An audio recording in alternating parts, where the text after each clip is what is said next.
The most important thing ever said about Blackbeard in One Piece comes from chapter 594, where the Gorosei state that Teach is the only person in history who has been able to eat 2 devil fruits. It is hard to understate just how much this single line of dialogue means for the story. The elders are among the few characters who know the true history, yet in all the centuries they have been around, the world government has never encountered someone like Blackbeard. Not even other Buccaneers or Davy clan members in history were able to survive eating multiple devil fruits. But what is even more crazy is that neither could the most powerful people who've ever existed like Xebec, Davy Jones, Joy Boy, or even Imu himself. With the information we have now gotten from this Elbaf flashback, however, I think it can be finally pieced together how Blackbeard was the first person in history able to do this. There are a lot of popular theories about Blackbeard being able to eat multiple devil fruits because of the yummy yummy no mi, or even theories about Teach feeding the fruits to the rings on his fingers. But Blackbeard's Vib record already years ago confirmed that these theories are in fact all false.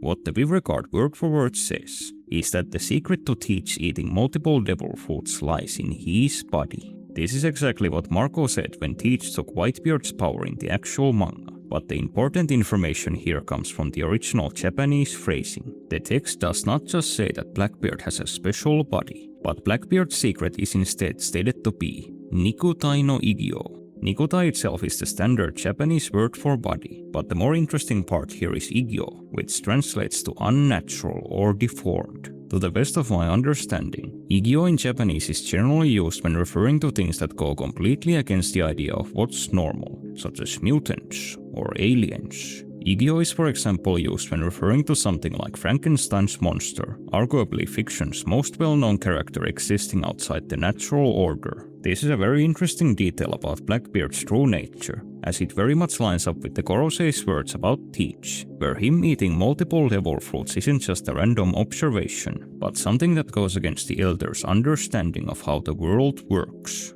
What is also interesting about Blackbeard though, is that the story has already revealed one other thing that makes him unnatural compared to every other character in One Piece, and this is the fact that he does not sleep. I believe that this above anything else is also the key to figuring out Blackbeard's entire mystery. From what we have been shown in the manga, all humans and members of different races in One Piece are able to sleep without any problem, from your regular civilians to the emperors of the sea. This same thing goes for special lineages, where the other D-clan members not only do sleep, but in many cases cannot help but not to. But most importantly, we have also seen that even a full-blooded Buccaneer like Kuma is still able to sleep without anything special happening. Essentially, even in the crazy world of One Piece, Blackbeard not sleeping is very unique, and this was also pointed out by Buggy, who called Teach a monster simply because he did not sleep. I however have to come clean and admit that I lied a bit earlier when I said that no one else but Blackbeard is like this in the story. There is actually one other character in the entire manga who has this special relationship with sleep. In chapter 734, titled The Slicing Winds of Rommel, we hear a very interesting story about a country where people kept mysteriously dying. The country was known as the Kingdom of Rommel, which experienced a phenomenon where it seemed like the wind itself was cutting people apart at night. When the Marines came to investigate what was happening, however, they realized that it wasn't actually the wind, but a man called Hakuba. In this same chapter, it is revealed that Hakuba is also literally Cavendish. Whenever he falls asleep, Cavendish's alternate personality of Hakuba takes over his body, for all intents and purposes making him a different person. Hakuba is stronger than Cavendish, more murderous than Cavendish, and literally does not even look like Cavendish. What I believe is that Hakuba is not just a one-off character, however, but that there was a very specific reason why he was introduced to the story. I think the entire purpose of this character is to explain the oldest mystery about Blackbeard. All the way back in chapter 225 in the Jaya arc, when Luffy and Zoro first met Blackbeard, they make a comment that they did not meet just one person. While it has never been brought up again in the manga, I think this one comment pretty much set up Blackbeard's entire character for the rest of the story. The reason for this comment, the reason why Blackbeard does not sleep, the reason why he has 3 skulls on his flag, the reason why he was strong enough to scar Shanks, and most importantly, the reason why he is able to eat multiple devil fruits, are all one and the same, but they only now finally make sense with the latest revelation about Blackbeard's race. The explanation for why Teach is the way he is that he is a Buccaneer with multiple souls. While we still do not know much about them, according to Vegapunk, the Buccaneers possess a special power beyond just their physical strength, and that this power is what allowed someone like Kuma to still protect Bonnie even after he should be dead. I personally think what Vegapunk is talking about here is about Kuma's soul. In One Piece, souls are very much a real thing. The soul normally leaves a person after their body is dead, but there are a few exceptions to this. Brook with his devil fruit was able to return his soul to his original body after death, even though he was now a literal skeleton. Another example is Big Mom, who with her devil fruit is able to literally take her and other people's souls and give life to anything from food to furniture, or even weather phenomena. What we also know from both Brook and Big Mom is that not all souls are made equal, where the souls of these two are actually significantly more powerful than normal souls. In many ways, Kuma is arguably even more special than either Brook or Big Mom. Without relying on any devil fruit power, Kuma, by virtue of being a Buccaneer, was able to keep acting according to his original desires even after clinical death. I believe that how he was able to do this is that just like Brook with his devil fruit, the Buccaneer race gives you a far more potent soul. This is also where I finally return to Blackbeard. If Teach is indeed a Buccaneer, and if he just like Cavendish has multiple souls residing in his body, these two factors would explain how he, and not anyone else, is able to eat multiple devil fruits. All the way back in NES lobby, it was explained that if a person eats 2 devil fruits, their body will literally destroy itself. It was also later clarified in Dressrosa that just like the soul, the devil fruit power leaves a person's body when the body dies. The last piece of the puzzle, however, comes from Brook, who proves that devil fruit power does not actually live in the body, but literally in the soul itself. This was seemingly also the case with Kuma, where even though his body is literally dead, it still seemingly holds both Kuma's soul and his devil fruit power. This all paints a very clear picture of how devil fruits actually work. Normal characters are only able to eat 1 devil fruit, simply because they have only 1 soul that can accept the power. Yet, simply having multiple souls by itself would not be enough to possess multiple devil fruit powers, where even if someone like Cavendish were to eat 2 devil fruits, he is still just a human, which seemingly means that Cavendish's body would simply destroy itself just like anyone else. If Blackbeard does in fact have multiple souls in one body, and his body is that of a Buccaneer, it is possible that even in an event where literally anyone else would die from eating multiple devil fruits, just like Kuma, Teach could literally survive clinical death and come out of the experience with his body holding multiple devil fruit powers. This could explain why Blackbeard, all the way back in Marineford, decided to cover himself with a cloth when taking Whitebeard's devil fruit. Despite what a lot of fans think, there isn't actually anything peculiar about Blackbeard being able to steal Whitebeard's power. We saw during Punk Hazard with Smiley that devil fruit powers do not just spawn anywhere after the previous user dies, but they actually spawn in the closest fruit possible. This would mean that all Blackbeard had to do for Whitebeard's fruit to reincarnate was to carry a piece of fruit with him at the moment Whitebeard died. I would assume this is also how Doflamingo originally got Ace's fruit, where he probably simply collected the fruit that spawned nearby after Ace was killed by Akainu. The true purpose of Blackbeard hiding himself with a cloth could have actually been to hide how his Buccaneer body was able to come back from the dead after consuming another devil fruit. Simply eating a devil fruit takes just a second, yet it took Blackbeard several pages to come out from under the cloth. Just like what happened with Kuma, Blackbeard could have in this moment very literally died and come back. This would honestly make Teach a pretty terrifying character. If he has literally gone through death to acquire his powers, and lived when anyone else would have died, this would very likely fuel all of Teach's thoughts about him being a special being destined to rule this world. If this really is the answer to Blackbeard's mystery, it could also explain why the world government in all of history has never encountered anyone like him. The Buccaneer race is almost extinct, and there may have never been that many Buccaneers in the first place, as they have now been confirmed to be a race of hybrids. But what are even more rare than Buccaneers are people with multiple souls like Cavendish, where among the thousands of One Piece characters, Cavendish is literally the only one confirmed to have multiple personalities, with the only potential exception being Blackbeard himself.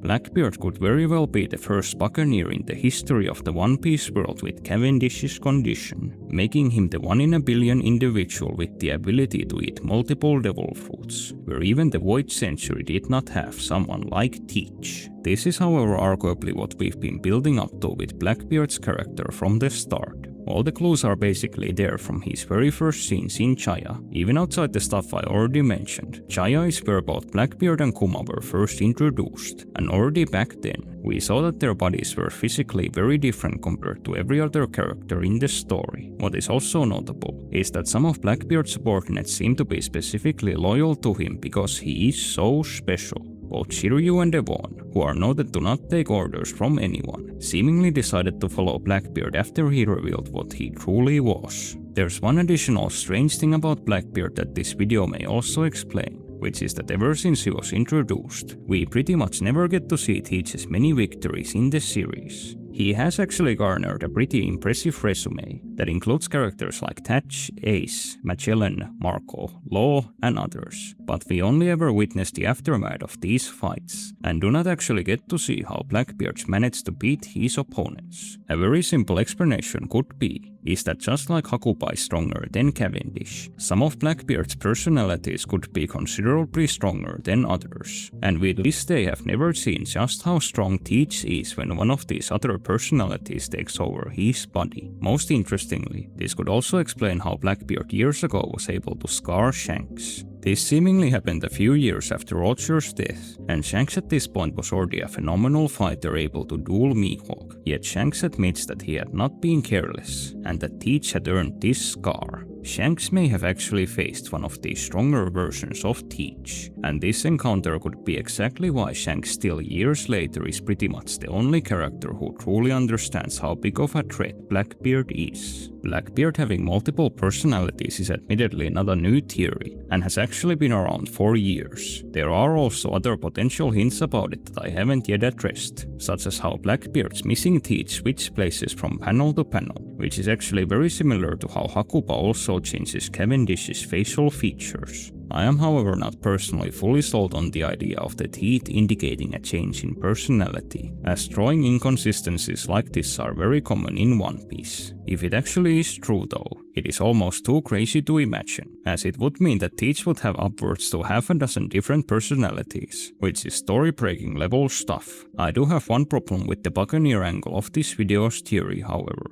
and it has to do with Kuma's father, Clap.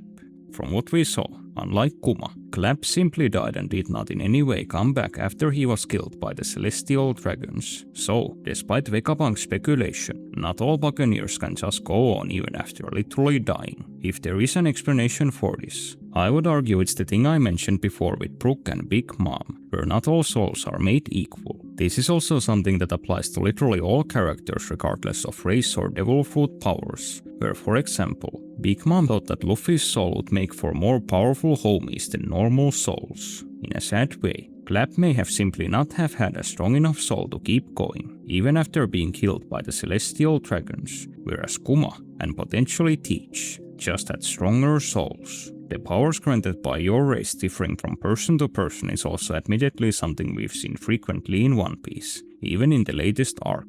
I should also clarify that it is still not 100% confirmed whether Blackbeard is a Buccaneer, where in the original Japanese, the Celestial Dragons simply shout at the Davy clan members with "Buccaneer Nandaro," which means something like, "You're Buccaneers, aren't you?" I think it is however pretty certain that the Celestial Dragons are correct though, as not only do Teach and these other Davy clan members have an uncanny resemblance to Buccaneers, but this is also generally how One Piece likes to do these kinds of lore tropes, where even something as important as Sun God Nika was first brought up as an old wives' tale. There is a potentially very tragic aspect to Blackbeard's character in all of this. If he truly has multiple souls living in his body, like with Hakuba, some of these souls may be more wicked than others. This could hint that Blackbeard very likely lived a very sad childhood. Not only was he an orphan, but whenever he fell asleep, His body may have been taken over by a far more violent personality. This could have well caused Teach as a child to become more and more alienated from everyone around him, and could explain why, even to this day, he has no genuine empathy for anyone and only cares about himself. Even if one of his personalities may have had the makings of a good person, the other personalities could have literally peer pressured Teach into becoming the monster he is in the present story. Teach having been born with multiple personalities could also potentially mean that he is still able to remember what happened to him at God Valley. He was just 2 years old during the incident, which normally would mean that he shouldn't be able to remember anything that occurred because of childhood amnesia. We have no idea how multiple personalities truly work in One Piece, however, so it could be that some of Teach's personalities at this point were, for the lack of a better word, mature enough to remember these events. It would honestly make a lot of sense if Teach did in fact remember what happened. The government persecuting him and his clan simply for the crime of existing clearly had a very deep effect on Teach on this day, and a lot of his future moments in the story would make a ton of sense if he held a personal grudge over what happened at God Valley. Teach as an adult seems to absolutely despise the government and the Marines, even more than your average pirate. His first instinct after getting the Tremor Fruit was actually to put himself at great risk and to sink Marineford to the sea, which could well have been a decision Teach made in vengeful rage. In the current story, it is also very much looking like more than anything else, Teach's big plan is going to be against the world government, where every move he makes from capturing Kobe, to having Devon steal Saturn's appearance, to having Lafitte spy on the Holy Land, revolves around them. Naturally, this was already revealed in the pre-time skip, where Blackbeard's ultimate plan isn't just finding the One Piece, but just like Xebec, it is literal world conquest. This chapter definitely makes it seem like the Davy clan survivors were the discovery Garling had made on God Valley 2 years ago, but I am personally not so sure. There's no getting around the fact that Garling definitely discovered the Davy clan, but I am simply wondering if the discovery 2 years ago was something different, where I'm not sure why the government would risk waiting 2 whole years after discovering the Davy clan before finally eliminating them. Honestly, I am probably just in denial about this, but I do however still think that Shanks actually isn't from the Davy lineage, where the manga has made way too much of a point of Shanks' family having red hair unlike literally any other character in the story. If you still haven't watched my video on the topic, you can click here to check out why Shanks' hair color genuinely is one of the most important mysteries in all of One Piece. While they barely said anything to each other, Saturn not being openly hostile towards Garling like the other elders makes me wonder if the two of them were actually on good terms. This would be extremely interesting, as Saturn did in Egghead talk as if he was in some kind of working relationship with the celestial dragon who married Ginny. Now that we've actually seen how he is with women, I've recently become very much convinced that Ginny's husband was literally Garling, but this also makes me wonder if there might be some deeper relationship between Garling and Saturn, as possibly hinted in this chapter. I am glad that the story hasn't just completely discarded Saturn's character after his death, where it is still pretty crazy that Oda was willing to kill him off in his first real arc after over 20 years of build-up. It may be easy to forget, but Saturn is genuinely one of the most influential characters in all the lore of One Piece, where he was the warrior god of science and defense for literally hundreds of years, holding way more sway over the world than even the Yonko. I am not sure if the other elders were also on God Valley, but it will definitely be interesting to see if Saturn gets to have a fight against one of the Rocks pirates or the Roger pirates. This could be a great opportunity for the story to build up God Valley characters who still have a role to play in the final saga, where imagine if someone like Straussen actually puts the moves on Saturn. Obviously, this would only further build up Big Mom and her crew's eventual return as the main villains of the Elbaf arc, once we finally get back to the present story. Gunko and Summers already being so adept at using their devil fruits 38 years ago really highlights what was already shown earlier in this arc, where these two are genuinely some of the most skilled paramecia users in the whole story. I honestly think both Gunko and Summers may have eaten special paramecia, simply from how we've seen their abilities work, but you can click here to check out my full video breaking this idea down in detail.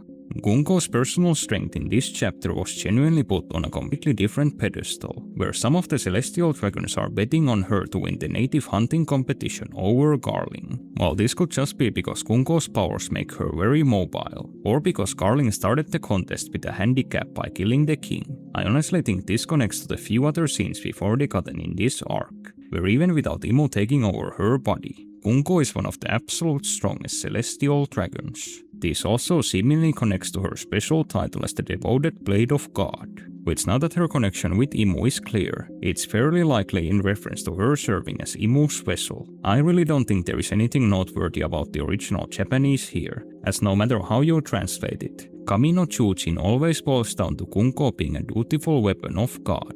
The title personally reminded me of Summers calling himself the Dagger of Marie Choice earlier in this arc, but my interpretation was that was Summers just being dramatic, and not his official title, whereas Gunko's title clearly sets up her special standing among Imo's servants. I'm also still pretty sure that Imo will take over her body at some point during this incident. I am not, however, so sure if any of the pirates present would realize that this god's knight had literally been taken over by the 800-year-old king of the world. The natural exception would of course be Xebec, who literally years ago met both Imo and Gunko at Marie Choice. If Imo is actually going to touch down on God Valley, this would make one scene from earlier in the manga really funny, where in the Wano arc, Kaido word for word declared that no one in the world could beat him, which would be a pretty damn overconfident thing to say if Kaido literally faced the God Emperor of the planet in his youth. Kaido's aspiring career as a comedian doesn't stop there though, as he had another really funny moment in this chapter, where Kaido is literally the only male rocks pirate present besides Straussen who doesn't care about Shaggy. We already know Straussen likes them young, but Kaido at least was seen fooling around with Black Maria in Wano, and we know he at some point fathered Yamato, so I suppose he must have gotten really jealous of other devil fruit users on his crew to not even be thinking about rescuing Shaggy. I'm also pretty sure that we will see Roger and Kaido fight at some point during this incident. After Luffy hurt him for the first time, Kaido pictured Luffy among other strong characters he'd seemingly personally fought, and this included Roger, meaning that Roger could have given Kaido one of his 7 infamous defeats. It would make a lot of sense, since Kaido literally reveres Roger and how strong he was able to be even without a devil fruit.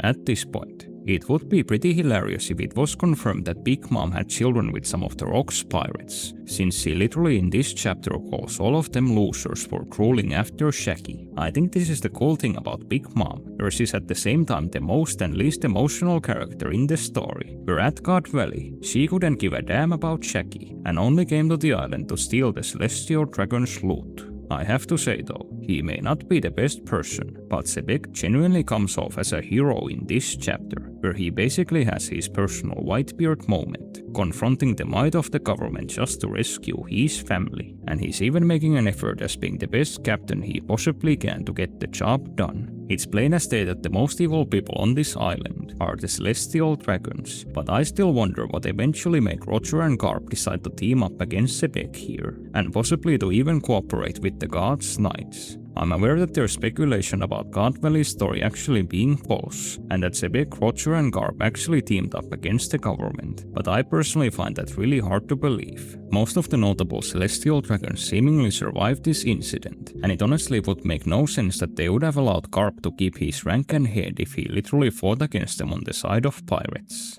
An alternative theory was brought up by a viewer by the name of Danny Gomez 9573, which is that maybe Imo used Domi Reversi on Xebec at God Valley, forcing Garp and Roger to team up against him. It's definitely very possible, but to me it's also nuts, where if Imo is able to do something like that to a character as strong as Xebec, how strong do you need to be to actually be able to defeat Imo? Just to put this into perspective, you could have every admiral we've ever seen in One Piece bounce on Imo, but Imo could just flip out his book and turn them all into his loyal demons. If Imo were to actually be this ridiculously strong, I'm really not sure what sense the story would make, or how anyone is supposed to beat him. One interesting detail about God Valley is that both the Rocks pirates and the Roger pirates are at least partially motivated by treasure, but even more interestingly, we actually know that they succeeded and got some loot off this event, where Big Mom stole the dragon fruit, and the Roger pirates in volume 4 billion were shown leaving the island with a hoard of bounty. The thing that this made me wonder is if this could also be where Captain John got his legendary treasure, since he basically in every chapter keeps repeating his catchphrase about looking for money. This chapter also confirmed that a lot of the nameless celestial dragons we've seen are in fact God's Knights, and at least to me, their group shot basically looks like a discarded poster for Monsters Inc. The tall woman here does not appear to be in Zoan form, but she still has razor-sharp teeth, which made me wonder if she's Gillingham's mom or other relative, since there is definitely a resemblance between the two. As for James B. Sullivan here, I'm really not sure if we've ever seen a One Piece character who looks like this, except maybe for the Yeti Cool Brothers, which I suppose could mean that he might come from the same tribe of giants as them. The idea of there being celestial dragons of giant blood may sound crazy, but after thinking about it some more, I think it would actually make sense. The final saga has already propped up the idea of characters from the lower world like York being elevated to celestial dragons. But more importantly, the celestial dragons also gave the same invitation to Loki. So it could actually be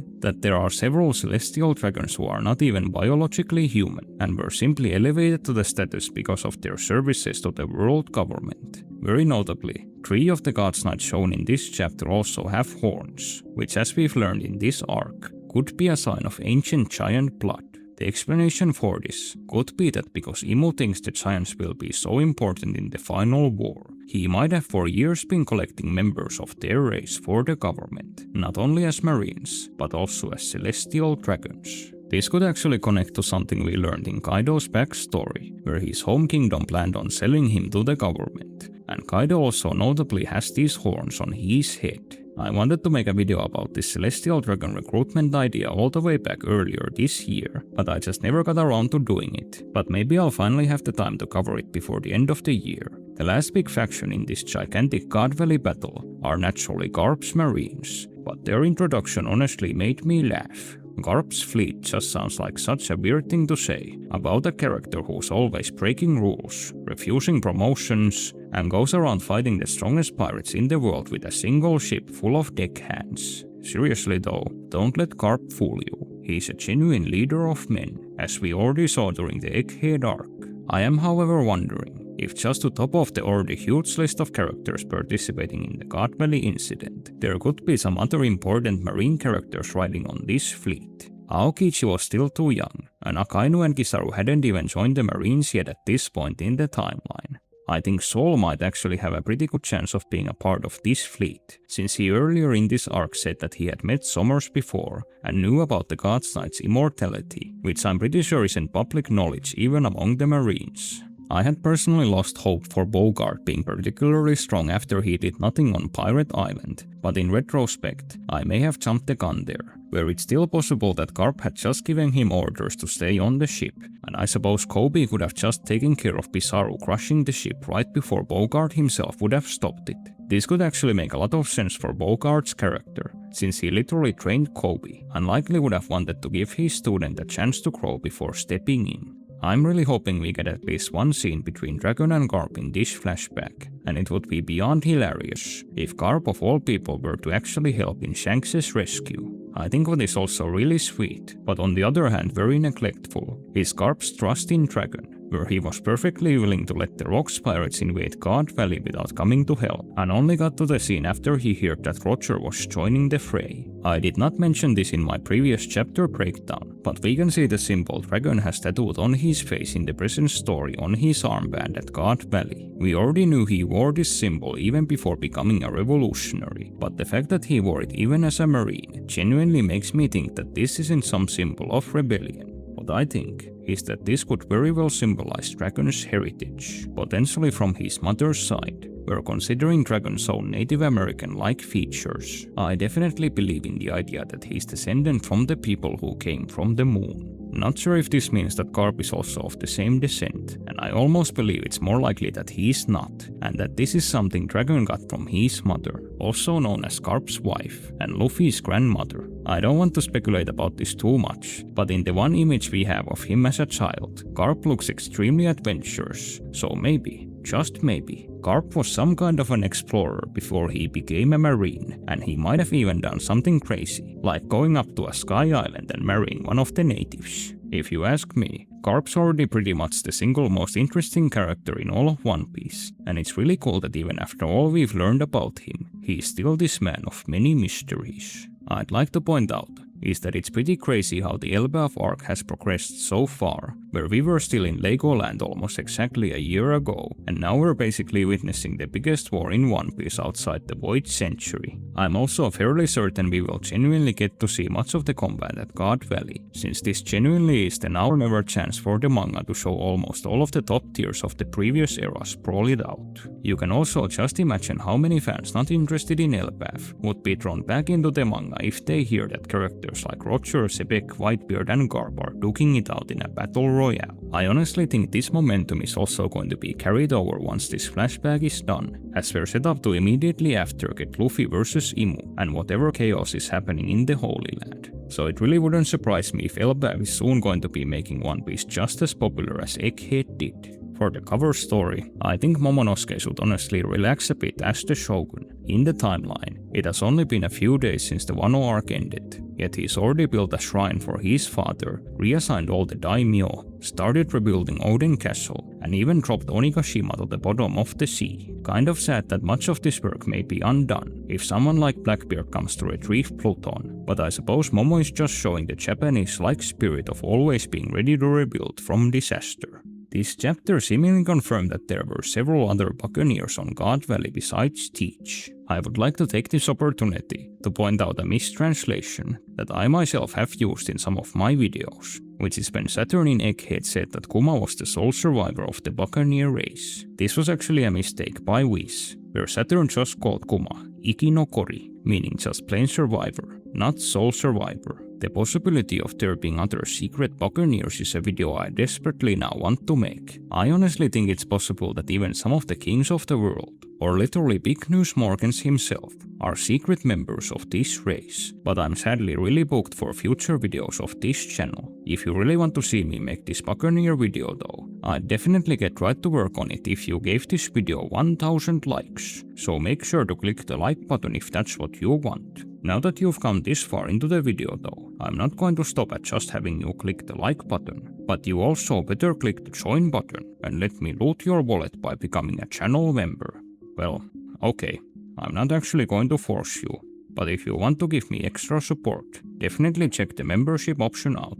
Anyway, thank you all for watching this video to the end.